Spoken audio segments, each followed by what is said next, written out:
219페이지 67번부터 23강 자분 탐상 CBT 시험 대비 강의를 시작하겠습니다. 그 219페이지부터 23강 수업을 시작하겠습니다.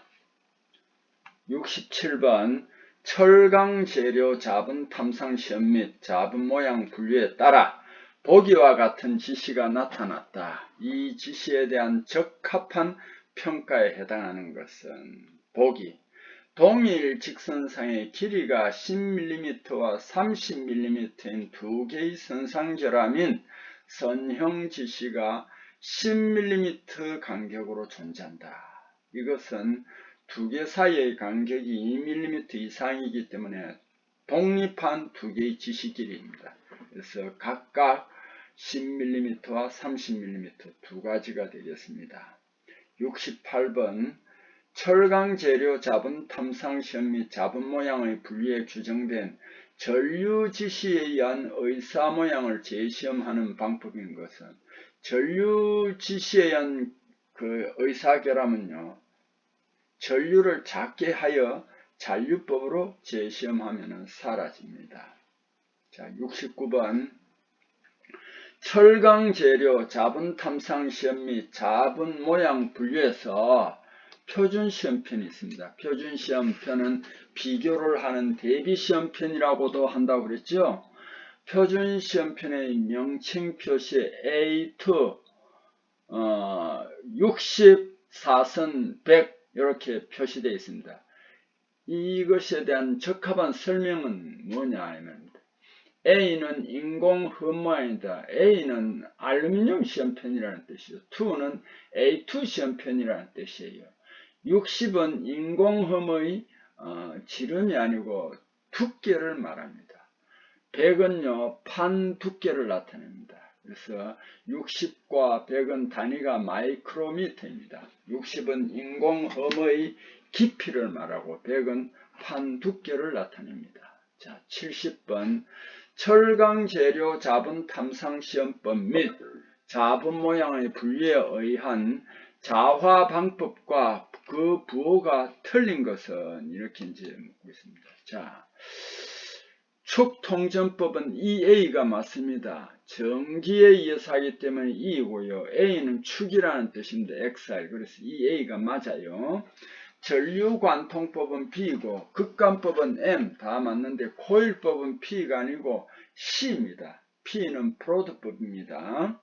71번 철강 재료 자분 탐상 시험 및 자분 모양 분류에서 일반적인 담금질 부품을 잔류법으로 탐상 시험할 때 필요한 자개 강도의 범위로 적합한 것은 6400 내지 8000 암페어 퍼미터입니다. 자, 이것은 수치를 여러분이 한꺼번에 외울 수가 없기 때문에 제가 이렇게 문제 있을 때마다 이렇게 한 번씩 또 여기에다가 규격집에 있는 내용을 이렇게 설명을 하고 있습니다. 그래서 여러분이 이 부분을 꼭 이제 알아둬야만 이 부분에서 어느 부분이 나올지 모르니까 이렇게 이제 문제 푸는데 도움이 되도록 문제가 하나 나오면은 이걸 규격집에 있는 전체를 여기에다 갖고 오고 했으니까 여러분 이제 주의 깊게 보면은 항상 이 문제는 풀 수 있을 것입니다. 자, 72번으로 넘어갑니다. 220페이지 72번.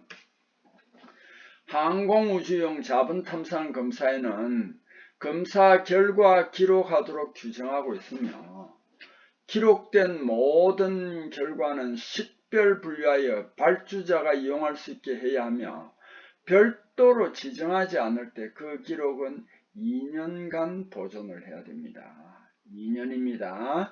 73번.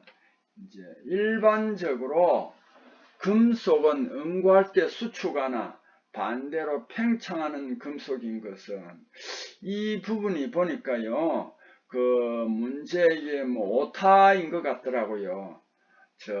주석이라고 해놨는데 보통 금속은 응고할 때는 수축하고 그 다음에 수축하고 녹을 때는 늘어나는데 이게 반대로 응고할 때 팽창하는 금속이 있습니다.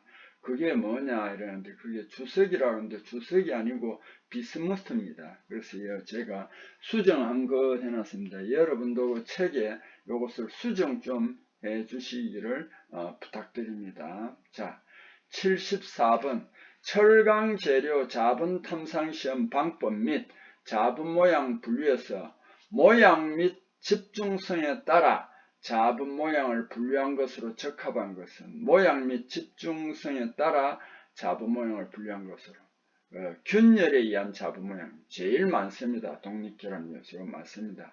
용입 부족에 의한 자분 모양이라는 그런 쉽게 말하면 결함은 없습니다. 자기 비파계 검사할 때 기공에 의한 자분 모양, 이 용입 부족이나 기공, 그 다음에 나오는 개점물 이런 것은 자분 탐상 시험으로 할 수가 없어요. 이거는 주로 침투로 주로 많이 합니다. 자분 지시, 디펙트 결합입니다. 독립 지시 모양은 독립 지시 모양, 연속 지시 모양, 분산 지시 모양 이렇게 크게 세 가지로 나누고요. 그리고 독립 지시 모양은 다시 균열, 선상, 선형 지시 모양 및 그 다음에 연속 지시 모양으로 이렇게 분류할 수 있습니다. 요걸 이제 여러분 잘 참고해 주세요. 자, 그 다음에 75번 철강 재료 자분 탐상 시험 및 자분 모양 분류에서 A1 7 4선 50이 갖고 있습니다. 4선 50 표준 시험편의 인공험에는 원형, 직선형 두 가지가 있습니다. 각각의 인공험 크기로 옳은 것은 원형의 직경은 10mm, 직선형 길이는 6mm입니다. 76번 여러가지 순금속 원소 중에서 용연도가 가장 낮은 것은 이 보기 중에서 가장 낮은 것을 묻습니다.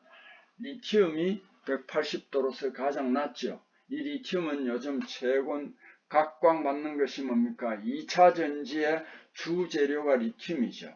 그래서 중국이 지금 이 리튬 가공을 잘한답니다. 매장량은 세계에서 5위랍니다. 근데 가공을 잘하기 때문에 지금 우리나라 2차 전지 여사들이 이 중국에 여기 많이 종속이 되어 있었습니다. 근데 미국이 이제 중국을 치면서 우리나라도 이제 중국에서 이게 벗어나야 됩니다. 이제 리튬이 지금 용연도가 180도로 가장 여기서는 낮습니다. 참고로 해두시고 굉장히 중요한 재료가 되겠지요. 77번 철강 재료 자분 탐상 시험 및 자분 모양을 분류해서 시험체의 재질, 표면 상황, 흠 성질에 따른 기준에서 자분은 어떠한 성질을 갖는 것이어야 하느냐. 적당한 분산이 적당하게 잘 되어줘야 됩니다. 그래서 여기 맞고 나는 자성을 쉽게 읽는 것이어야 된다. 이건 안 되겠죠. 그죠? 거친 입도 아닙니다. 색조를 갖지 않는 것이어야 한다. 이 나와 다와라는 이렇게 하면은 자분으로서 자기 비파기할 때 사용할 수 없습니다. 78번 이것도 우리가 항공우주용 규격은 아닌데 이 문제는 너무 많이 나왔습니다. 항공우주용 자분 탐상 검사법에서 습식법, 연속법으로 검사하는 경우 자화 전류의 지속 시간은 어느 정도로 규정하느냐. 0.5내 1초 아주 짧아요. 0.5내 1초 자화 전류로 2번 타닥 이렇게 합니다. 짧은 시간에 2쇼트 이상 통해야 합니다. 2, 3초의 자화 전류로 2쇼트 합니다. 60, 90초의 자화 전류로 이것도 아닙니다. 자, 이 규격집에 오는 0.5 내지 1초 아주 짧은 시간에 전기를 탁 공급해 가지고 끊어버립니다. 한 쇼트, 그 다음에 두 쇼트 이렇게 통해야 합니다. 79번으로 넘어갑니다. 221페이지 철강 재료 자분 탐상 시험법 및 자분 모양 분류에서 용접부 열 처리한 후 또는 압력 용제의 내압 시험 종료한 후 행하는 시험의 자화 방법은 원칙적으로 어느 방법으로 하도록 규정하고 있는가? 압력 연기 같은 건요, 프로도법이나 이런 거 하면 전기가 굉장히 많이 통하잖아요, 그죠? 그러면 폭발할 수 있습니다. 그래서 이 극간법으로 해야 됩니다. 간편하고 충격이 적게 가해집니다. 간편하고 충격이 적게 가해지며 내압 시험편 높은 곳 휴대하여 검사할 수 있는 곳 등에 이 방법이 주로 쓰입니다. 극간법은 이제 다른 말로도 이제 요커법이라 한다는 것도 이제는 알아야 됩니다. 자, 극간법 적용 프로세스를 한번 보죠. 여기에서는 이게 뭐냐 하면은 건식은 건식인데 이게 비형광입니다. 건식입니다. 자, 여기에 건식을 요리 뿌리지. 이게 파이 게이지 이용했습니다. 바닥 밑부분에 이제 이렇게 줄이 쭉쭉 꺼 있습니다. 인공섬을 만들어 놨습니다. 그리고 엎어서 여기서 가루를 뿌리고 이 장비를 갖다 대면 여기 결함이 나타납니다. 여기는 습식법입니다. 습식법은 여기서 이제 자분은 자분인데 등 위에 섞어서 한 겁니다. 이게 뿌려서 검사하는 겁니다. 시험편을 검사해야 되는데 여기서는 지금 파이 시험편을 이용해서 하고 있습니다. 자, 80번 철강 재료 자분 탐상 시험 방법 및 자분 모양의 분류에서 형광 자분에 사용되는 자외선 조사 장치의 파장 범위는 320 내지 400나노미터. 옹스트롱은 이보다 10배가 됩니다. 그래서 3200 내지 4000 옹스트롱입니다. 그리고 여기에서는 파장 범위고요. 자외선 조사 장치 중심 파장은 3650 옹스트롱 또는 365 나노미터입니다. 1옹스트롱은 얼마나 크기냐면 10의 마이너스 8 제곱센티미터. 1cm를 1억분의 1로 나눈 겁니다. 굉장히 작지요. 작은 크기입니다. 철강 재료 자분 탐상 시험 방법 및 자분 모양 분류에서 전류를 이용하는 방식에 따라 시험 장치를 분류한 것이 속하지 않는 것은 전류를 이용하는 방법 직류식, 정류식, 충격 전류식, 교류식 이런 거 있습니다. 통전 전류식은 아닙니다. 여기 지금 안내 교류식도 있습니다. 자, 철강 재료 자분 탐상 시험 방법 및 자분 모양 분류에서 현탁성이 좋다는 의미의 적합한 설명을 해놨습니다. 이제 기름에다가 건식 자석 가루를 넣었을 때 잘 섞여 있고 그게 깔아앉아 버린다면 기름하고 분리가 되죠. 침전되지 않은 입자량이 많다. 그럼 가만히 두면 침전이 되겠죠. 그래서 하기 전에는 많이 흔들어서 이렇게 가라앉지 않고 잘 섞이도록 그것을 우리는 현탁성이라고 합니다. 철강 재료 자분 탐상 시험 및 자분 모양의 분류에서 일반적인 용접부를 연속법으로 탐상 시험할 때 예측되는 결함 방향에 대하여 직각인 방향의 자개 강도의 범위는 1200 내지 2000A 앞부분에서 이렇게 표로 나와 있었습니다. 요거 이제 그 표를 항상 자주 이렇게 찾아보시기 바랍니다. 대표적인 비철금속 니켈 합금 중 콘스탄탄 합금이란 니켈 구리계로 40 내지 50% 니켈 함유합니다. 그럼 니켈이 40 내지 50 함유하면 구리도 어떻게 되겠습니까? 구리도 60에서 50 이렇게 되겠죠. 그래서 거의 비슷하게 함유합니다. 자, 다음 문제로 또 넘어가겠습니다. 222페이지 1번부터입니다. 일정한 전류가 도체에서 흐를 때 도체 직경을 2배로 늘리면 표면 자개 강도는 2분의 1로 감소한다. 2분의 1로 감소한다. 그렇겠죠? 직경을 늘리면 2분의 1로 감소한다. 2번 고리 모양의 원형 자석 고리 모양으로 되어 있는 자석 자체는 극이 없습니다. 그런데 거기에 균열이 생겨버렸어요. 균열로 발생하게 되는 현상에 대한 설명으로 옳은 것을 내놨습니다. 극성이 만들어집니다. 그 틈새 끝에서 N극과 S극, 극성이 만들어집니다. 자, 고리자석, 링 매그네트라고 하는데 일반적으로 막대자석, 말굽자석의 경우 끝이 존재하여 양극이 나누어져 있지만 고리 자석의 경우에는 크기 없는 무단 자석, 끝이 없는 자석이다. 여기 무단이라는 거는 좀 한자가 어렵죠. 무 없을 무자, 끝단자입니다. 끝이 없는 자석입니다. 왜냐하면 동글이 했었기 때문에. 이게 균열이 발생하고 균열부에서 그 부분에서 극성이 n극에서 극이 생긴다라는 설명입니다. 3번 제품에 대한 자분 탐상 시험을 하는 도중에 탐상기에서 고장이 발견되었을 때의 대처 방법으로 가장 적합한 것은, 그래서 탐상기를 최종적으로 교정 검사한 날 이후 언제 이게 고장이 났는지 모르잖아요. 그죠? 그래서 탐상기를 최종적으로 교정 검사한 날 이후의 모든 제품을 재검사해 줘야 됩니다. 이 문제도 몇 번 출제된 걸로 알고 있습니다. 4번 자분 탐상 시험할 때 표면에서 내부로 가장 멀리 있는 불연속 검출할 수 있는 자화 전류와 자분 조합으로 옳은 것은, 그러니까 내부 결함은 아니고 표면에서 좀 내부로 떨어져 있는 겁니다. 표면 직하 결함 중에서 내부로 가장 멀리 떨어진 것을 말합니다. 자,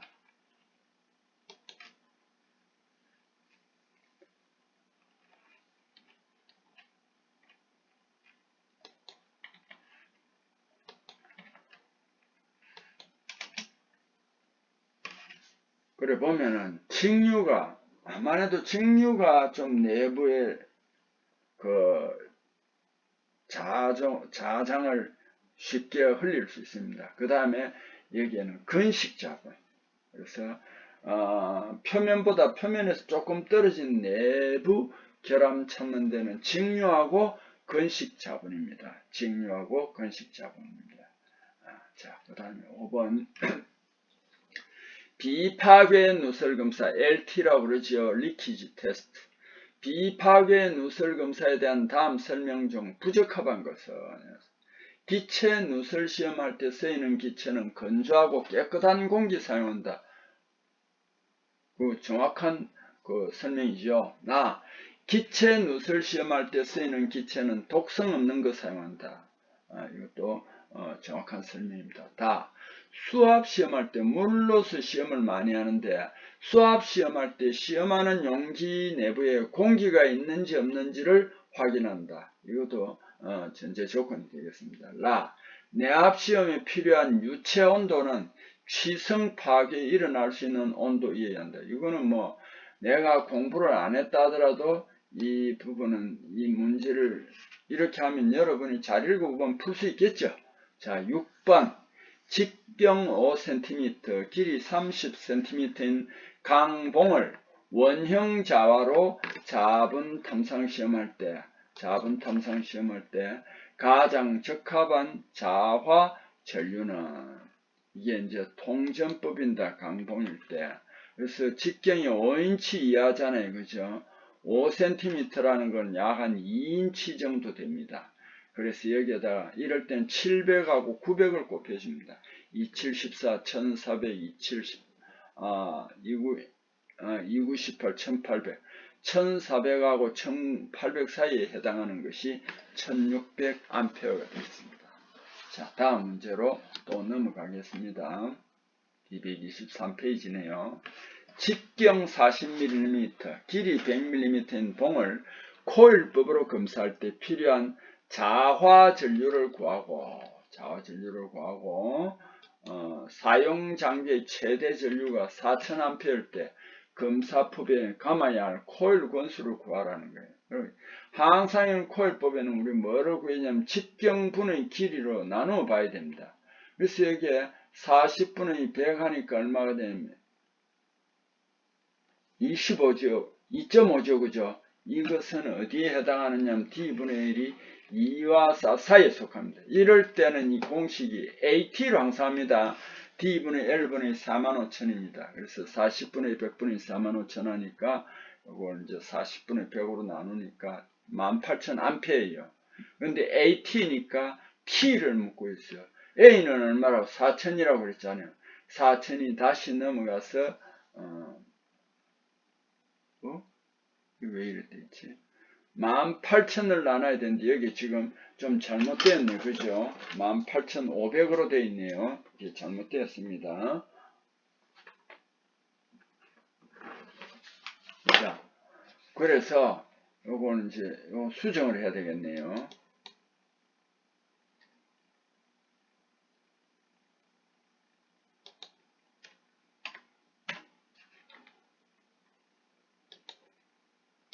요거 여러분 꼭 좀 수정 좀 해주세요. 그래서 4.5니까 한 5회로 하면 되겠다. 그래서 18,000A고 5회다. 그 다음에 코일법 적용할 때 AT인 전류, 코일법은 항상 A 곱하기 T입니다. AT인 전류, 코일 감원수에 세 가지 분류하며 L은 시험체 길이이며 D는 시험체 직경입니다. 단 길이가 18인치, 즉 45.72cm 이내이어야 합니다. 단 18인치를 넘을 때는 나누어 검사하며 경계 부분은 중첩하여 검사합니다. 왜냐하면 그게 정확하게 딱 했는지 안 했는지 모르잖아요. 그래서 가령 예를 들어 가지고 10인치를 했다면은 그 다음에 할 때는 한 9인치부터 하면은 9인치 10인치 사이 중폭에서 하면은 이제 검사를 안 하는 부분이 없을 것입니다. 그래서 그렇게 중첩하여서 검사합니다. 자, 이 식은 세 가지입니다. D분의 L이 4보다 클 때는 A 곱하기 D는 2 플러스 D분의 L분의 35,000이고요. D분의 L이 2와 4 사이일 때는 AT는 D분의 L분의 45,000입니다. 3번 D분의 L이 2보다 적을 때는 코일법 적용은 불가합니다. 8번 자분 탐상 시험의 주요 세 과정에 해당하지 않는 것은 해놨습니다. 전처리도 물론 해야 됩니다. 그런데 여기에서는 진짜 중요한 게 자화, 자분 적용, 자분 모양의 관찰 및 기록, 이것을 세 과정으로 보면 됩니다. 그래서 탈자라든지 전처리도 하기는 하는데 자기 비팍에서 중요하게 다루는 세 과정에는 속하지 않습니다. 자, 여기서 상시하게 표현하는데 전처리가 있습니다. 그럼 자화가 중요하거든요. 자화 방법의 선정하고 자화 전류의 종류 선정하고 자화 전류치 설정하고 통전시의 설정, 이 네 가지를 자화 단계에서 다 설정해야 됩니다. 그럼 자분의 적용도 이 네 가지가 있습니다.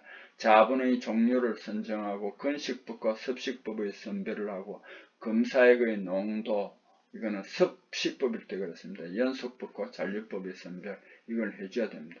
그 다음에 관찰, 판정, 기록, 탈자, 부채인데 이 중에서 제일 중요한 것은 자화, 자분 적용, 관찰, 이 세 가지가 제일 중요하다라는 것입니다. 그래서 이거 꼭 좀 이 표가 자분 탐상 시험 프로세스죠. 그래서 이게 꼭 알아두시면 좋습니다. 이 자화에 대해서 이 네 가지, 자분의 적용에 대해서 이 네 가지도 시험 문제로 출제될 수가 있겠죠. 자, 그러면 9번으로 넘어가겠습니다. 224페이지 9번입니다. 자분 탐상 시험 프로드법에 대한 설명으로 적합한 내용인 것은 가 연구자석 사용하여 자화하는 방법이다. 프로드는 연구자석에는 극관법일 때 이렇습니다. 나 두 개의 자극을 통해 시험부의 특정 부위의 전류를 흘려 검사하는 방법이다. 이게 프로드법 원리입니다. 다 코일 안에서 시험부를 자화시키는 방법이다. 이건 아닙니다. 시험부의 구멍 등에 도체를 관통시켜서 전류를 흘리는 방법, 이건 전류관통법이고 다는 코일법입니다. 그래서 여기에서는 프로드법에 대한 정확한 설명은 나번이 되겠습니다. 그 다음에 10번 원형 자개를 형성할 수 있는 것은 여기에서 코일, 솔레노이드, 요크, 이건 전부 다 선형자개입니다. 프로드는 원형자개입니다. 모세관 현상을 응용하여서 균열을 검출할 수 있는 비파계 검사는 침투 탐상 시험입니다. 자, 모세관 현상을 여기서 또 한번 설명을 했는데 한번 봅시다. 액체가 외부 중력 도움 없이 좁은 관을 이렇게 상승하여 올라가는 현상입니다. 이 현상은 모세관 지름이 충분히 작을 때 액체 표면 장력이 응집력입니다. 액체 고체의 흡착력으로 생깁니다. 유리 모세관을 물에 담그면 아래로 볼록한 쭉 올라오는데 아래로 좀 볼록하게 되었습니다. 아래로 위로 볼록한 게 아래로 볼록한 이걸 우리는 뭐라고 하냐 메니스커스라고 합니다. 메니스커스 아래로 볼록한 메니스커스가 만들어집니다. 이때 물은 모세관을 따라 올라갑니다. 단 모세관을 수온에 넣으면 수온은 어디냐 위로 볼록한 메니스커스가 형성됩니다. 이거는 그 높이보다도 낮습니다. 그 위로 볼록한 거는 이게 위로 볼록한 메니스커스가 형성될 때는 그 본래 있던 그 높이보다 낮고요. 그 다음에 아래로 볼록한 것은 본래 높이보다 높게 올라갑니다. 수온은 이렇게 반대되는 특성을 가지고 있습니다. 12번 직류로 용접할 경우의 전극성 DCSP 직류 전극성 이것과 비교한 역극성 DCRP의 특징을 설명한 것 중 적합한 것은 해놨습니다. 자, 여기에 대체를 한번 봅시다. 직류 여기서 역극성입니다. 자, 이 DCRP가 역극성입니다. DC는 직류죠. Reverse Polarity 이게 역극성이고요. 전극성은 직류인데 Straight Polarity 전극성입니다. 자, 역극성 지금 역극성의 특징을 설명한 것입니다. 바로 그대로 밑에서 한번 봅시다. 모재 근처에서 열 발생이 적습니다. 그래서 모재 용접할 때 모재 근처에서 열 발생이 적어서 모재에서 그러니까 열 발생이 적은 모재에서의 불완전한 융합 발생할 수 있어. 융합 및 그 용입불량 생성이 쉽습니다. 그래서 여기에서 모재 용입이 깊다 이거는 아니겠죠. 그죠? 그 다음에 용접봉의 용융 속도가 느리다 하는데 이거는 뭐냐 하면은 쉽게 말하면은 그렇게 깊이 용접이 되는 게 아닙니다. 그래서 용융 속도가 빠릅니다. 그 다음에 모재와 용접봉이 녹아 생긴 띠 모양의 비드 폭이 이거는 좀 느리기 때문에 넓어요. 좁지가 않습니다. 그 다음에 주철, 고탄소강, 합금강을 용접할 때 적합하다. 여러분 이거 꼭 좀 알아두셔야 되는데 주철은요. 순철은 1539도입니다. 근데 주철 탄소가 4.3% 함유하면 1130도입니다. 온도가 팍 떨어집니다. 그리고 고탄소강으로 갈수록 또 용융온도가 떨어집니다. 합금강 이것도 합금하면 보통 용융온도 떨어집니다. 그래서 자 여기 봅시다. 두 번째 구리 여기서는 보기에는 없는데 구리 알루미늄과 같은 낮은 용융점 금속 용접에 적합하다 이랬습니다. 그래서 이게 주철 고탄소강도 순철보다는 용융온도 팍 낮아요. 그래서 이런데 용접할 때 적합한 것입니다. 그 다음에 그래서 라가 맞고요. 3. 용접봉이 전극봉 될 때 용가제 용착 속도는 아크열이 이 전극봉 끝에서 집중되기 때문에 어떠냐면 느린 게 아니고 빠릅니다. 그래서 여기서 가나다가 아니고 라가 맞습니다. 이 12번 문제는 좀 어려운데 요걸 잘 참고를 하시고 제가 지금 설명했잖아요. 그죠? 주철 요게 키포인트입니다. 여기에서는 지금 구리 알루미늄과 같은 낮은 용융점 금속이라고 하는데 주철과 고탄소강으로 갈수록요 저탄소강보다 용융온도가 탁 떨어져요. 그래서 이런데 용접할 때 적합합니다.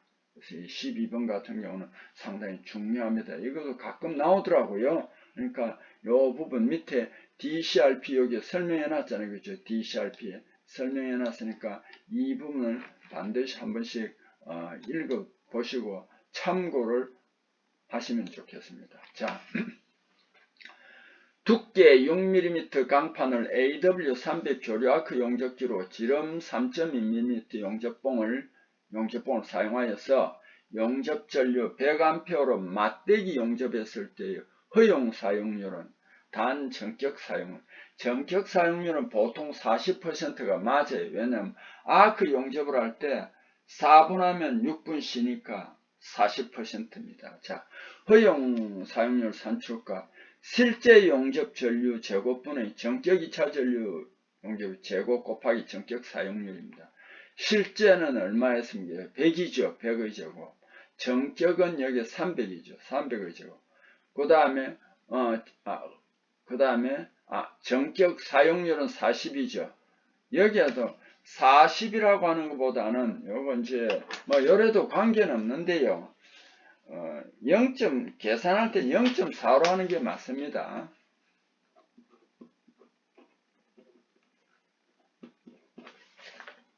자, 그래서 요걸 제가 좀 수정하겠습니다. 이걸 40% 하지 말고 0.4로 해버립시다. 바로. 그러면은 맞습니다. 요렇게.